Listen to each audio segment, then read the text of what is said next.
कच्ची मिट्टी से बने एक घर में एक 70 साल का साधु अकेला रहता था। आज भी साधु सो रहा था। रात का वक्त था और रात गहरी हो चुकी थी कि अचानक दरवाजे पर दस्तक हुई। साधु की आंख खुल गई। उसने अपने आप से कहा, इस वक्त मेरे घर पर कौन हो सकता है? इस वीराने में तो आज तक कोई नहीं आया। लेकिन फिर दरवाजा जोर जोर से बजने लगा। साधु अपने बिस्तर से उठा और जैसे ही उसने दरवाजा खोला, बाहर का मंजर देखकर दंग रह गया। वहां दो जवान खूबसूरत लड़कियां राधा और मीरा खड़ी थीं। साधु ने उन्हें देखते ही अजीब सी कशिश महसूस की। वह बस उन्हें देखता रह गया और अपनी नजरें हटा न सका। उसने पूछा, आप लोग कौन हैं और इस वक्त इस वीराने में क्या कर रही हैं? लड़कियों ने जवाब दिया, हम रास्ता भटक गई हैं। हम बनारस जा रही थीं लेकिन रास्ता खो बैठे। हमें अपने घर में एक रात गुजारने, सुबह होते ही हम रवाना हो जाएंगी। साधु उन्हें देखकर मदहोश हो गया था। उसने कहा, अंदर आ जाइए। मैंने मीशो से बहुत प्यारा एक कुर्ता सेट मंगाया है। प्राइस बहुत कम है लेकिन क्वालिटी बहुत अच्छी है। Comment below for link. अंदर आ जाइए। लड़कियां घर में दाखिल हुईं। साधु ने उन्हें घर का एक कोना दिखाया और कहा, यहाँ सो जाइए। दोनों लड़कियां वहां लेट गईं और सो गईं। रात के आखिरी पहर में राधा को महसूस हुआ कि कोई उसके पास खड़ा है। जैसे ही उसने आंखें हल्की सी खोली, उसने देखा कि साधु उसे अजीब नजरों से घूर रहा है। राधा एक झटके से उठ बैठी और बोली, क्या हुआ? तुम यहाँ क्या कर रहे हो? साधु ने कहा, कुछ नहीं, तुम्हें ठंड लग रही होगी इसलिए चादर देने आया था। राधा और मीरा शुक्रिया अदा करके जाने लगी तो साधु ने कहा, कहाँ जा रही हो? तुम जवान लड़कियां हो और बनारस यहाँ से बहुत दूर है। आज की रात और रुक जाओ, मैं तुम्हारे जाने का कोई इंतजाम कर दूंगा। लड़कियों ने कहा, नहीं, हमें जाना है। तब साधु उनके करीब आया। राधा का हाथ पकड़ते हुए बोला, बस एक रात और रुक जाओ। राधा ने गुस्से से हाथ छुड़ाया और कहा, क्या मतलब? साधु ने दूर हटते हुए कहा, मैं तुम्हारे जाने का इंतजाम करवा दूंगा। वह अभी भी उन्हें अजीब नजरों से देख रहा था, जैसे उसके दिल में कोई चाल चल रही हो। लड़कियां उसकी बातों में आ गईं और एक रात और रुकने पर रजामंद हो गईं। सारा दिन साधु उनसे नरमी और मोहब्बत से बातें करता रहा और उन्हें उसी तरह देखता रहा जैसे वह उनके करीब आना चाहता हो। रात हुई। लड़कियां कोने में अपने बिस्तर पर लेट गईं। साधु चुपके से उठा और धीमे कदमों से लड़कियों की तरफ बढ़ा। वह काफी देर तक उन्हें देखता रहा। फिर वह मीरा के पास जाकर बैठ गया, जो बहुत खूबसूरत थी। उसने नरमी से उसके माथे पर हाथ फेरना शुरू किया। अचानक मीरा की आंख खुल गई और वह हड़बड़ा कर उठ बैठी। क्या हुआ? तुम यहाँ क्या कर रहे हो? उसने गुस्से में पूछा। साधु उसकी आंखों में देखता रहा जैसे किसी ख्वाब में हो और बोला, मैं तकिया देने आया था। तुम बिना सिरहाने लेटी हो, तुम्हारी गर्दन में दर्द हो जाएगा। मीरा ने तकिया लिया, नाराजगी से मुंह फेरा और कहा, चलो यहां से। साधु अपने बिस्तर पर लौट गया। रात को वह अपने आप से बातें करने लगा। सुबह ये लड़कियां चली जाएंगी। आज मेरा आखिरी मौका था, लेकिन वह भी चला गया। फिर उसने खुद से कहा, नहीं, मैं उन्हें यूं ही नहीं जाने दूंगा। कोई ना कोई जतन लगाना होगा। इन्हीं सोचों में डूबा साधु आखिरकार सो गया। सुबह लड़कियों ने कहा, हमारे जाने का कोई इंतजाम हुआ? साधु ने नरम आवाज में कहा, अभी तुम्हारे जाने का कोई इंतजाम नहीं हो पाया। उम्मीद है कल एक काफिला यहां से बनारस की तरफ जाएगा। लड़कियों ने जब काफिला सुना तो कुछ इत्मीनान हुआ। उन्होंने एक दूसरे को देखकर कहा, चलो कल काफिले के साथ निकल जाएंगे। आज की रात और रुकते हैं। साधु यह सुनकर दिल ही दिल में बहुत खुश हुआ। उसने सोचा, एक रात और मिल गई। सारा दिन वह दूर से बैठकर उन्हें देखता रहा। उसकी निगाहें अब और भी गहरी हो चुकी थीं। रात ढली। लड़कियां अपने बिस्तर पर लेट गईं। साधु भी अपने बिस्तर पर लेट गया, मगर उसका दिल बेकरार था। वह लेटा रहा, लेकिन उसकी आंखें छत की बजाय कोने में सोई हुई लड़कियों को घूर रही थीं। उसकी सांस तेज थी और दिल में अजीब सी हलचल थी। धीरे धीरे वह अपने बिस्तर से उठा, चुपके से उनके पास गया और उन्हें ऊपर से नीचे तक गौर से देखने लगा। पहले वह राधा के पास बैठा और उसके बालों को नरमी से सहलाने लगा। अचानक राधा हल्की सी हिली। साधु को लगा कि कहीं वह जाग न जाए। वह डर के मारे उठकर मीरा के पास चला गया।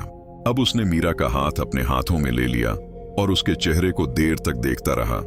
उसकी आंखों में अब सिर्फ तमन्ना नहीं, कोई पुरानी प्यास जाग उठी थी।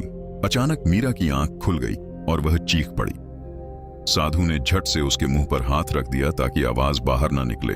फिर वह हड़बड़ाता हुआ अपने बिस्तर पर लौट गया और ऐसे लेट गया जैसे कुछ हुआ ही ना हो। मीरा सारी रात सोचती रही, यह साधु मेरे पास क्यों आया? ये क्या करने की कोशिश कर रहा था? इसके इरादे ठीक नहीं लगते। वह डर के मारे कांपती रही और सोचते सोचते आखिरकार सो गई। सुबह हुई, राधा और मीरा उठी और साधु के पास आईं। उन्होंने कहा, काफिला आ गया है, अब हमें इजाजत दो। साधु कुछ देर उनकी आंखों में देखता रहा, फिर बोला, काफिला तो अभी तक नहीं आया। लड़कियां चौंक गईं। मगर तुमने तो कहा था कि काफिला आ जाएगा।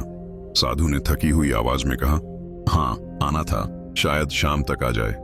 लड़कियों ने आपस में देखा और कहा, ठीक है, हम शाम तक इंतजार कर लेते हैं। साधु बस सर हिलाया और कुछ न बोला। वह घर के आंगन में बैठा था और दूर से लड़कियों को अजीब नजरों से देख रहा था। राधा ने मीरा से कहा, उसकी निगाह मुझे ठीक नहीं लगती। मीरा ने सर हिलाया, हाँ तुम ठीक कह रही हो, हमें जल्दी से यहां से निकल जाना चाहिए। हम जवान लड़कियां हैं और उसके दिल में न जाने क्या चल रहा है। राधा बोली, हाँ ये रात को मेरे पास आया था और मुझे छूने की कोशिश कर रहा था। मीरा ने कहा, उसने मेरे साथ भी वही किया। आज हमें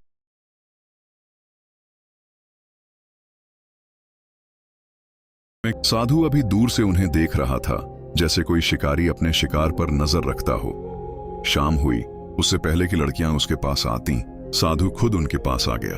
उसने कहा, देखो मुझे लगता है कि काफिला अब सुबह तक आएगा। उनके पास सामान बहुत होता है, इसलिए धीरे धीरे चलते हैं। आज की रात और रुक जाओ। लड़कियां अब झुंझला गईं। राधा ने तेजी से कहा, हम अब और नहीं रह सकते, चाहे काफिला आए या ना आए, हम अभी यहां से निकल रही हैं, हमें मजीद न रोको। साधु और करीब आया और बोला, थोड़ी ही देर में रात हो जाएगी, तुम जवान लड़कियां हो, इस रेगिस्तान में रात को कहां जाओगी? यहां जानवर भी घूमते हैं, अगर कोई नुकसान पहुंचा तो? उसके लहजे में फिक्र कम और चाल ज्यादा थी। लड़कियों को अब यकीन हो गया कि यह सब कोई नई चाल है, मगर उन्होंने एक दूसरे को देखकर कहा, हमारे पास और कोई चारा नहीं, एक रात की तो बात है, रह जाते हैं। उन्होंने सख्ती से साधु से कहा, ठीक है, मगर यह आखिरी रात है, कल सुबह चाहे काफिला आए या ना आए, हम निकल जाएंगी।